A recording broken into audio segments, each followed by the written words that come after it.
Ini adalah episode ketiga. Pada 2 episode sebelumnya, kita sudah menjawab 3 dari 10 argumen yang selama ini membuat kita yakin bahwa bumi berbentuk bola. Pada episode ini, kita akan membahas topik nomor 4 dan 5, yaitu soal teori bumi mengelilingi matahari dan gravitasi Newton yang merupakan landasan dari seluruh dogma sains modern. Kita mulai dengan topik keempat, tentang persepsi bahwa Galileo membuktikan teori heliosentrik atau bumi mengelilingi matahari. Manusia sudah ribuan tahun mengamati alam semesta.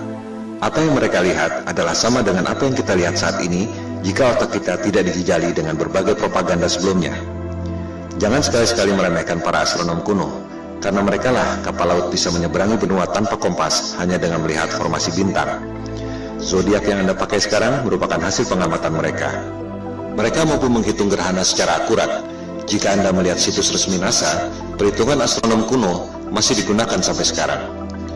Mereka mampu menghitung pergerakan bintang selama 25.000 tahun yang disebut sebagai The Great Platonic Year. NASA pun masih menggunakannya sampai sekarang. Jika kita melihat langit, kondisinya persis seperti di planetarium. Bahwa kita dan bumi ini diam, bintang-bintang berputar mengelilingi kita pada langit yang berbentuk kubah. Semua bintang berputar, kecuali satu yang posisinya tak pernah berubah, yakni bintang utara atau North Star. Para astronom kuno memandang bahwa bintang utara terletak pada titik puncak yang merupakan poros kubah. Itu sebabnya bintang utara posisinya tetap, dan bintang-bintang lain posisinya berputar. Kondisi bumi datar dengan langit berbentuk kubah merupakan kosmologi yang umum pada agama-agama besar di dunia.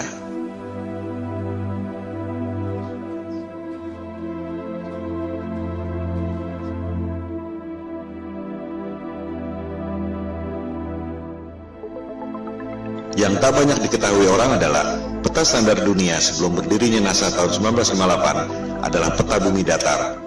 Silakan Anda buka situs Boston Public Library. Anda akan menemukan peta seperti ini. Judulnya, Peta Standar Dunia yang Baru. Ciri-ciri peta bumi datar ialah pusat lingkaran adalah kutub utara. Oleh sebab itulah jarum kompas selalu menunjuk arah utara, yaitu ke pusat lingkaran bumi.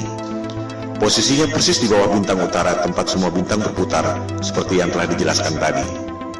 Pulau-pulau dan benua-benua tersebar mengelilingi pusat lingkaran, yakni kutub utara. Sehingga, jika kita terbang dari barat ke timur, akan kembali ke tempat semula di barat, sesuai arah jarum kompas yang selalu menunjuk arah utara, yakni pusat lingkaran bumi. Bagian terluar adalah Antartika, tembok es yang mengelilingi bumi. Jika peta itu di zoom, tulisannya adalah lingkaran Antartika. Tak ada kutub selatan pada peta bumi datar.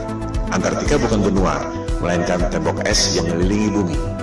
Boston Public Library itu masih menyimpan arsip peta-peta bumi datar yang merupakan peta standar dunia sebelum NASA didirikan tahun 1958. Antartika bukan benua. Jika di zoom, tulisannya Impassable Ice atau tembok es yang tak dapat dilewati. Kita akan membahas soal tembok es Antartika ini pada episode berikutnya.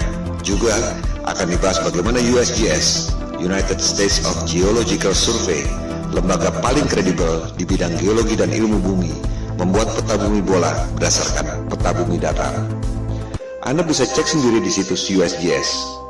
Pembuatan peta bumi datar menjadi bumi bola disebut azimuthal equidistant dengan menggunakan rumus matematika yang dibuat oleh Al-Biruni, cendekiawan Muslim 1000 tahun lalu. USGS menerangkan bahwa peta bumi datar merupakan dasar yang akurat untuk membuat peta atlas nasional Amerika Serikat untuk mengukur jarak penerbangan dan menentukan arah antena. Bahkan, disebut pula bahwa peta bumi datar merupakan dasar pembuatan logo PBB tahun 1945. Inilah realitas peta dunia sebelum dibentuknya NASA tahun 1958. Silakan Anda perhatikan logo PBB. Kutub utara adanya di tengah lingkaran. Benua-benua mengelilingi pusat lingkaran. Tak ada kutub selatan alias Antartika di logo PBB. Yang ada ialah tembok es yang mengelilingi bumi datar. Anda pun bisa cek sendiri video resmi yang diterbitkan oleh Gedung Putih Amerika Serikat. Terlihat di situ ruang rahasia Presiden Kennedy yang menjabat sampai tahun 1963 menggunakan peta bumi datar di ruang kerja rahasianya. Kita akan membahas hal ini pada episode 4 setelah episode 3 ini. Kembali pada kosmologi bumi datar. Teori bumi pusat alam semesta ini disebut geosentrik, menjadi bagian dari sains sejak dipaparkan oleh ilmuwan Yunani kuno Ptolemy. Ia menghitung dengan rumus matematika secara cermat tentang pergerakan benda-benda langit mengelilingi bumi. Perhitungan Ptolemei sangat akurat, sampai sekarang masih sering dibuatkan model komputernya. Hasil pergerakan planet-planet mengelilingi bumi menghasilkan pola yang disebut geometri suci atau sacred geometry, the golden ratio. Ketika itu, manusia menempatkan scientia atau pengetahuan di bawah sapientia, divine wisdom. Demikian halnya dengan penerus Ptolemei, yakni cendekiawan Muslim Ibnu Sina. Ia mengemukakan tesis tentang langit ketujuh dan seterusnya sebagai lapisan kubah celestial atau kubah bumi itu. Dari pola pergerakan benda-benda langit seperti itu, kita tentu berpikir bahwa pasti ada kecerdasan ilahiyah, Tuhan yang Maha Kuasa, yang membuat ini semua. Bahwa ruh dan kecerdasan kita berasal dari atas, yaitu kecerdasan transendental. Hal itu yang tak diinginkan oleh sains modern yang mempropagandakan bahwa alam semesta terjadi secara acak atau random. Kecelakaan kosmik dalam galaksi mati yang tak bertuhan, di mana kecerdasan Anda berasal dari bawah, yaitu evolusi dari submolekul. Teori bumi mengelilingi matahari juga sudah ada sejak 2500 tahun lalu. Teori ini dikemukakan oleh penyembah dewa matahari, Martianus Capella. Sains barat menganggap teori bumi mengelilingi matahari dikemukakan oleh Copernicus, dilanjutkan oleh Galileo. Padahal, Copernicus dalam bukunya mengatakan bahwa ia sangat dipengaruhi oleh Martianus Capella, tokoh pagan alias musyrik penyembah dewa matahari yang hidup 2000 tahun sebelumnya. Kebanyakan orang berpikir bahwa Galileo membuktikan teori bumi mengelilingi matahari. Seolah Galileo dihukum oleh otoritas agama karena mengatakan kebenaran, bahwa agama adalah korup, saintis adalah pahlawan.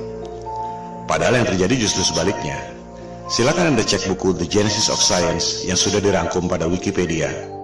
Otoritas agama memberi kesempatan pada Galileo untuk membuktikan teorinya. Justru Galileo yang gagal membuktikannya. Pembuktian saintifik yang gagal dilakukan oleh Galileo ini disebut stellar parallax, yang masih dilakukan orang sampai sekarang. Sederhananya seperti ini. Jika Anda berdiri di posisi A, melihat pucuk pohon C, akan terlihat bahwa pucuk pohon C itu seolah berada di depan tebing X. Jika Anda berdiri di posisi B, melihat pucuk pohon yang sama, akan terlihat bahwa pucuk pohon C itu seolah berada di depan tebing Y. Padahal sebenarnya pohon dan tebingnya tidak berubah. Yang berubah adalah posisi dan sudut pandang Anda. Analogi sederhana itu diterapkan pada sudut pandang kita lewat teleskop jika betul bumi berputar mengelilingi matahari dalam 12 bulan. Ketika bumi berada di posisi A, katakan pada bulan Januari, kita melalui teleskop akan melihat bintang C, posisinya ada di depan rasi bintang X.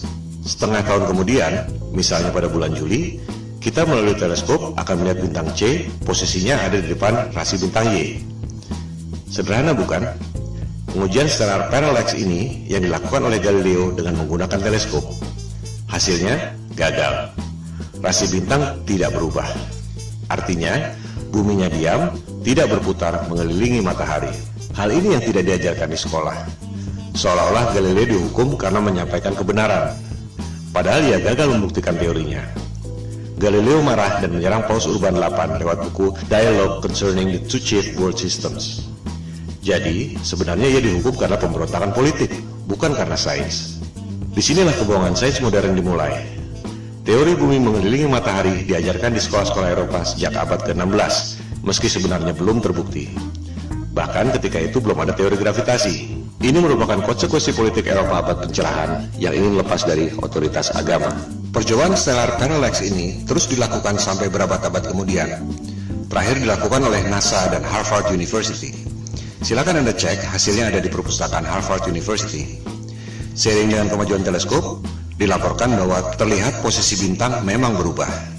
Masalahnya, yang separuh bergerak ke kiri, yang separuh lagi bergerak ke kanan. Fenomena ini disebut negative parallax. Artinya apa? Artinya tak mungkin bumi mengelilingi matahari jika bintangnya bergerak berlawanan arah. Artinya, buminya diam, posisi bintang-bintangnya yang berubah. Separuh ke kiri, separuh ke kanan. Ini hanya mungkin terjadi jika kubah celestialnya, alias langitnya, ada berlapis. Seperti yang dikemukakan oleh Ibnu Sina tadi. Kesimpulannya, persepsi bahwa Galileo membuktikan teori bumi mengelilingi matahari adalah salah besar. Pertama, Galileo gagal membuktikan teorinya, di mana rasi bintang atau stellar parallax tidak berubah. Kedua, sampai zaman modern pun, NASA dan Harvard University tak berhasil membuktikan stellar parallax.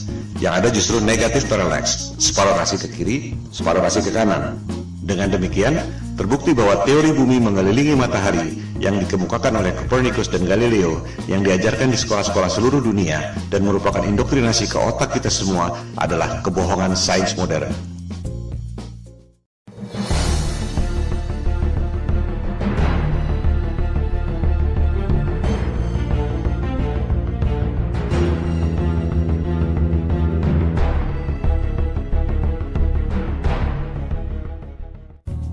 Teori gravitasi adalah fondasi utama yang merasionalkan teori bumi bola mengelilingi matahari.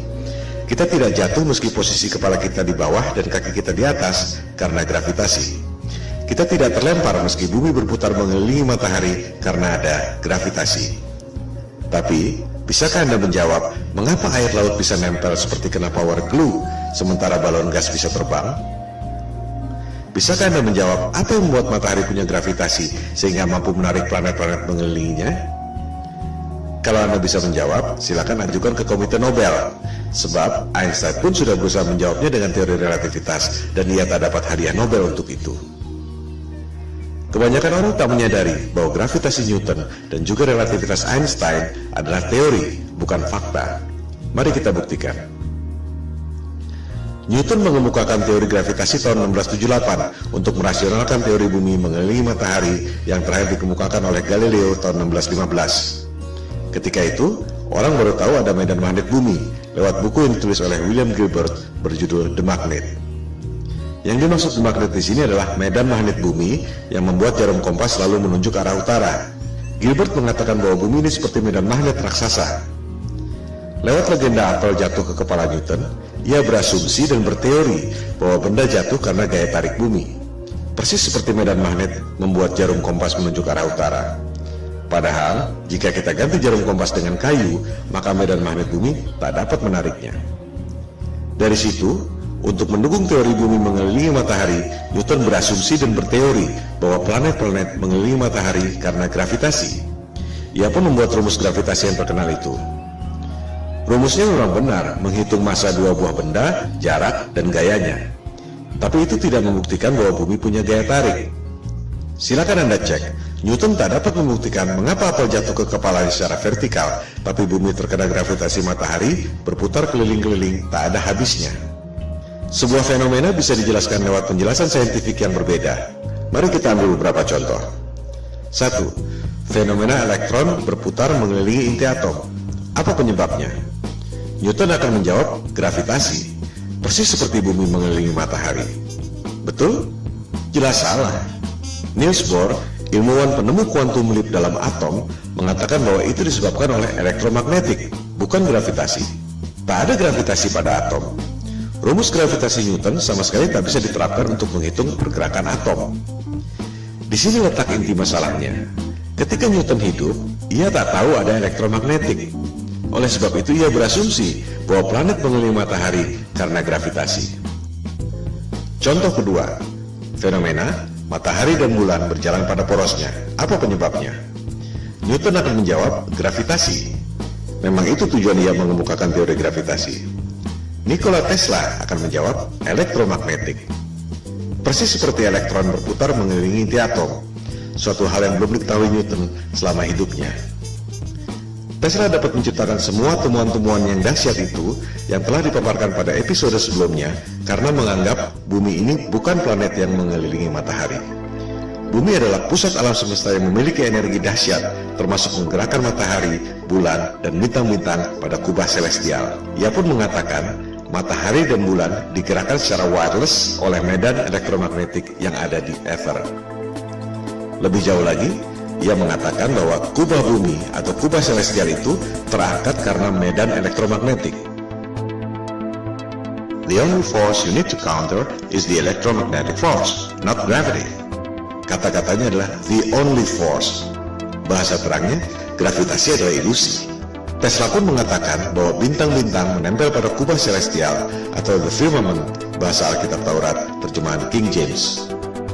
Contoh kasus ketiga, fenomena besi tenggelam dan gabus terapung di air. Apa penyebabnya? Newton akan menjawab gravitasi. Besi tenggelam karena ditarik oleh gaya tarik bumi. Archimedes akan menjawab berat jenis.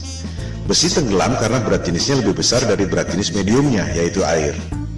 Gabus terapung karena berat jenisnya lebih kecil dari berat jenis mediumnya, yaitu air. Kita lihat, sebuah fenomena bisa dijelaskan dengan paradigma sains yang berbeda. Contoh kasus keempat, fenomena balon helium terbang di udara. Newton dengan paradigma gravitasinya mungkin terpaksa menjawab anti-gravity.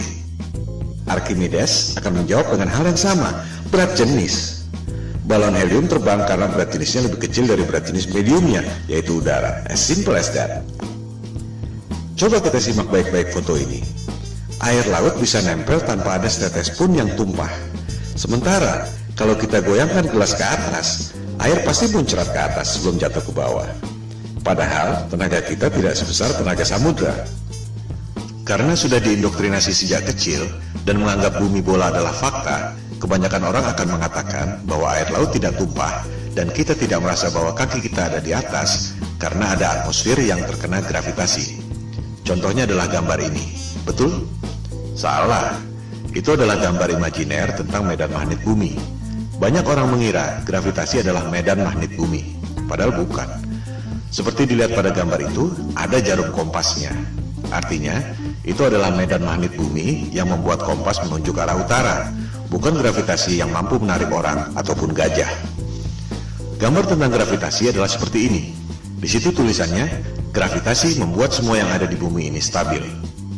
Apakah itu gambar ilmiah? Jelas bukan. Kita juga bisa membuat gambar bumi berbentuk kotak, atau bisa juga kita bikin bumi berbentuk trapesium dengan klaim yang sama. Itu semua adalah gambar imajiner. Coba kita perhatikan gambar ilustrasi gravitasi bumi itu. Apa yang janggal? Kita bandingkan dengan gambar medan magnetik bumi sebelumnya. Di gambar kanan itu, kita lihat ada kutub positif, ada kutub negatif. Ada gaya tarik dan ada gaya tolak. Sama seperti gambar besi magnet. Ada gaya tarik, ada gaya tolak. Ini adalah hukum kekekalan energi. Energi tak dapat diciptakan dan tak dapat dimusnahkan. Hanya bisa berubah bentuk. Contohnya, orang niup balon. Jika balonnya mengembang, pasti paru-paru yang niup itu mengempis. Tak mungkin ada balon mengembang terus jika tak ada energi lain yang mengempis. Inilah hukum kekekalan energi. Nah, itu teori gravitasi, ada gaya tarik bumi, tapi tak ada gaya tolak. Di mana logikanya? Ini bertentangan dengan hukum kekekalan energi. Sekali lagi, gambar-gambar pendidikan yang canggih-canggih itu adalah gambar imajiner. Tergantung asumsi orang yang membuatnya, bukan berarti bahwa itu fakta. Newton tak dapat menjelaskan mengapa bumi bisa punya gaya tarik. Yang bisa menjawab itu adalah Einstein tahun 1905. Dia bilang, gravitasi terjadi karena massa yang besar seperti bulan, bumi, matahari membuat ruang dan waktu melengkung. Wow, sungguh ide yang brilian yang tak terpikirkan dalam imajinasi saintis manapun di dunia. Itu yang membuat Einstein seorang jenius yang lain dari yang lain. Sebuah teori yang sangat indah. Pertanyaannya, apakah teori itu betul? Itu cuma teori yang ada dalam tulisan dan gambar, tak pernah ada di alam nyata. Contohnya ini, orang mencoba menjelaskan teori relativitas Einstein, bagaimana ruang dan waktu melengkung, menciptakan gravitasi yang membuat planet-planet mengelilingi matahari.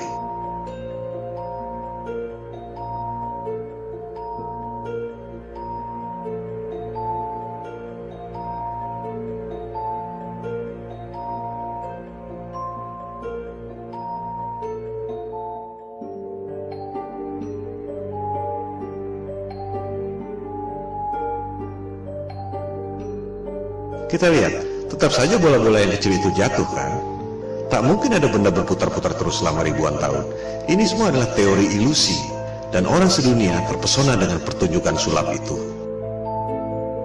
I hate to say this, but there's no such thing as the force of gravity. Well, I wish I didn't know that. Sorry, say that again, Marcus. There's no such thing as the force of gravity. Well, explain that. I can explain it with some maggots. That's why it took Einstein to realise, it took a genius to realise that there is no force, but all that's happening is the Earth is moving in a straight line, but of course a straight line, or the shortest distance between 2 points, in a kind of curved thing like this, is a circle. It's a circle. Sort of like using psychedelic drugs, say. Yeah. Gravitasi adalah ilusi, yang nyata adalah elektromagnetik dan berat jenis. Mari kita buktikan.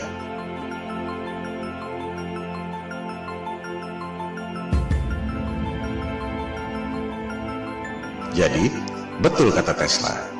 Satu-satunya gaya yang harus kita hadapi adalah elektromagnetik, bukan gravitasi. Elektromagnetik bisa kita buktikan lewat benda-benda nyata, bukan cuma gambar-gambar konsep imajiner seperti gravitasi.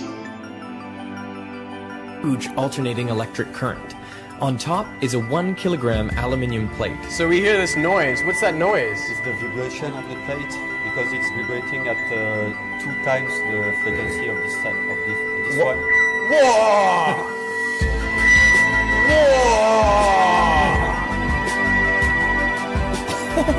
How does it do that? To find out, I've come to the place where it all started, the Royal Institution in London. Ini semua bermula dari abad pencerahan Eropa, di mana kelompok Freemason atau penyembah iblis yang kebanyakan adalah para intelektual, raja-raja, bangsawan, dan aristokrat ingin menggantikan peran agama dan ketuhanan untuk menguasai umat manusia di dunia. Mereka tidak melakukannya dengan tentara seperti Genghis Khan atau Alexander yang Agung. Kaum Freemason melakukannya lewat intelektual, propaganda, dan mind control. Bermula dari teori bumi mengelilingi matahari. Supaya kelihatan masuk akal, dibuatlah teori gravitasi. Padahal benda jatuh ke bumi karena berat jenis, dan benda bisa berputar-putar dalam orbit karena elektromagnetik. Untuk membuktikan bahwa gravitasi itu nyata, Einstein membuat teori relativitas. Ruang dan waktu melengkung dan membuat gravitasi. Padahal, kalau konsep itu dibuktikan lewat benda, terbukti bahwa benda-benda yang kecil-kecil itu pasti jatuh juga ke benda yang besar. Supaya kelihatan rasional, dibuatlah asumsi baru. Ada kekuatan maha dahsyat yang membuat benda itu berputar-putar, yaitu Big Bang. Apakah Big Bang itu fakta? Jelas bukan. Itu adalah teori. Bahkan di kalangan mereka sendiri pun, Einstein misalnya, tak percaya dengan Big Bang. Ia berpikir bahwa alam semesta ini steady state, tak ada awal, tak ada akhir. Big Bang dan gravitasi adalah Tuhan palsu sains modern. Semua pertanyaan yang tak terjawab dilemparkan pada dua hal itu. Media-media dan dunia pendidikan mempropagandakan teori Big Bang seolah fakta, lengkap dengan gambar-gambar canggih yang sebenarnya cuma imajiner. Berikut usia alam semesta 14 miliar tahun yang sebenarnya cuma perhitungan matematika berdasarkan asumsi. Oleh sebab itulah Tesla mengatakan, para saintis ini hanya menghitung matematika dari rumus ke rumus, dan akhirnya menciptakan struktur yang tak ada hubungannya dengan realitas. Model alam semesta berdasarkan asumsi matematika itu, jika asumsi dasarnya salah, maka semuanya runtuh. Gravitasi adalah ilusi, yang nyata ialah elektromagnetik dan berat jenis. Oleh sebab itulah, Goethe, intelektual terkenal dari Jerman, mengatakan bahwa gravitasi Newton itu adalah mistisisme sains. Newton menipu diri sendiri. Saya mengutuknya. Itu adalah kosmologi orang gila, kata Goethe. Dengan demikian, kita tutup argumen kelima yang membuat kita sebelumnya yakin bahwa bumi ini berbentuk bola. Gravitasi Newton adalah teori, ilusi, konsep imajiner berupa gambar-gambar yang tak pernah bisa dibuktikan lewat benda. Gravitasi dan juga Big Bang adalah Tuhan palsu yang merupakan pondasi utama kebohongan sains modern.